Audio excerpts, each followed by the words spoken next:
সেখানে যদি কেউ অসুস্থ হয়ে পড়েন, ভালো করে একটা গাড়িতে করে তাকে মেডিকেলে নিয়ে আসা যাবে এমন ধরনের পরিবেশ পরিস্থিতি ওই রাস্তাগুলোতে নাই।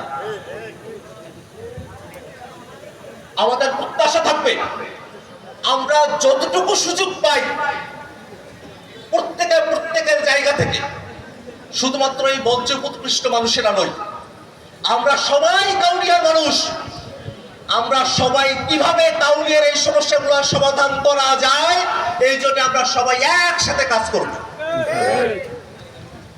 এবং একই সাথে অবকাঠামোগত উন্নয়নের পাশাপাশি সেই অবকাঠামো উন্নয়ন যেন নিছক এক বিল্ডিং কে নিছক এক রাস্তায় পরিণত না হয়ে আমাদের এলাকার সার্বিক উন্নয়নে, মনস্তত্ত্বের উন্নয়নে সার্বিক ভূমিকা রাখতে পারে তেমন ধরনের ব্যবস্থা সামাজিক সংগঠনগুলোকে নিতে হবে, রাজনৈতিক দলগুলোকে নিতে হবে। মসজিদ, মাদ্রাসা, মন্দির ভিত্তিক আমাদের সকলের মধ্যে ঐক্য এবং দৃঢ়তা, একই সাথে সামাজিক বন্ধনকে অটুট করবার মতো পদক্ষেপ আমাদেরকে গ্রহণ করতে হবে। দীর্ঘ সময় ধরে আপনার স্বপ্ন দেখি যে নতুন বাংলাদেশের আমরা স্বপ্ন দেখি, সেই নতুন বাংলাদেশের সব থেকে কার্যকর ভূমিকা পালন করতে পারে, সব থেকে উদ্যমী ভূমিকা পালন করতে পারে দেশের তরুণ সমাজ। বর্তমান বাংলাদেশের জনসংখ্যার অধিকাংশই তরুণ, তার থেকে কাউনিয়া পৃথক কোনো ব্যবস্থা নয়। আমরা কাউনিয়ার তারুণ্যকে এমন ভাবে ঠেলে সাজাতে চাই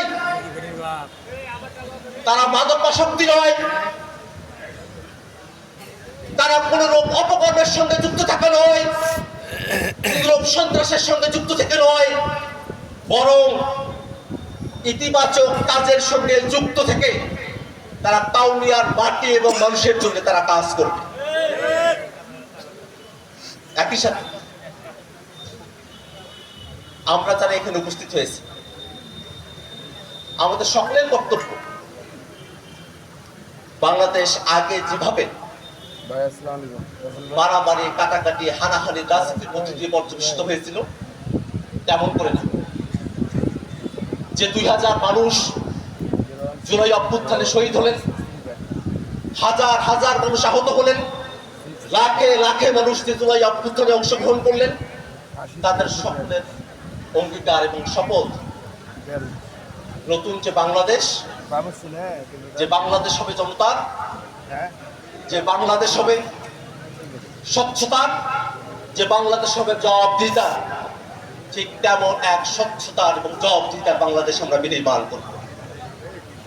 আমরা এমন সিস্টেম দেখতে চাই, কোন একটা রাস্তার ঠিকাদারি প্রতিষ্ঠান, কোন একটা বিল্ডিং এর ঠিকাদারি প্রতিষ্ঠান যে পরিমাণে অর্থ বরাদ্দ পেল, যে পরিমাণে বাজেট নিল, ঠিক আসলেই সেই পরিমাণ অর্থ বাজেট ওই রাস্তা বিল্ডিং এর পিছনে ব্যয় হলো কিনা তার জন্য নাগরিকের পক্ষ থেকে আলাদা করে আমরা হিসেব করব, অডিট করব, প্রত্যেকটা ব্যক্তিকে আমরা জবাবদিহিতার আওতায় নিয়ে আসবো। আমরা যদি এটা করতে সমর্থ হই তাহলে রাজনীতিতে কোনো ধরনের বেশি শক্তির ব্যবহার থাকবে না। রাজনীতি হবে জনমানুষের, রাজনীতি হবে দায়িত্বের, রাজনীতি হবে দায়বদ্ধতা। যারা জনগণের প্রতি দায়বদ্ধতা অনুভব করে আমরা তাদের জন্য রাজনীতিকে সহজ করে তুলব, আর যারা জনগণের জন্য প্রতিবন্ধকতা তৈরি করতে চায় আমরা সকলে সামাজিক আন্দোলন করে তুলব। জনগণের বিরুদ্ধে যে প্রতিবন্ধকতা, তার বিরুদ্ধেই জনগণ। সম্মানিত উপস্থিতি, আজকের এই অনুষ্ঠানে অনেকেই নানা মাধ্যমে যুক্ত হয়েছেন।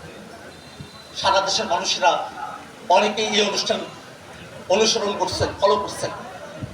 অনেক জায়গাতে এই জাতীয় পর্যায়ে কথা বলেছি, আমি আজকে সেই পর্যায়ে কথা বলতে চাই না। আমি বিশ্বাস করি যে সম্প্রীতির সৌহার্দ্যের জায়গা তৈরি হয়েছে।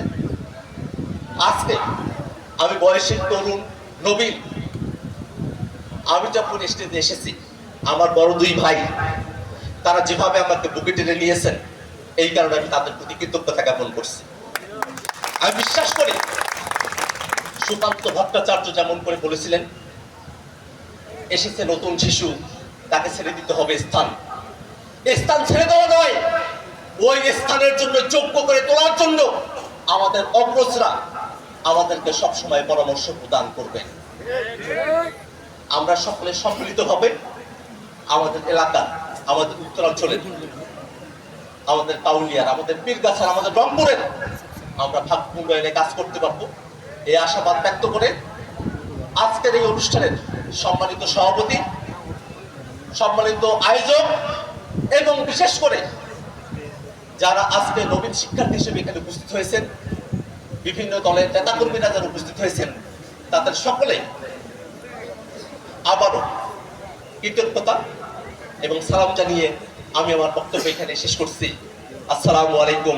ইনকিলাব জিন্দাবাদ, এনসিপি জিন্দাবাদ।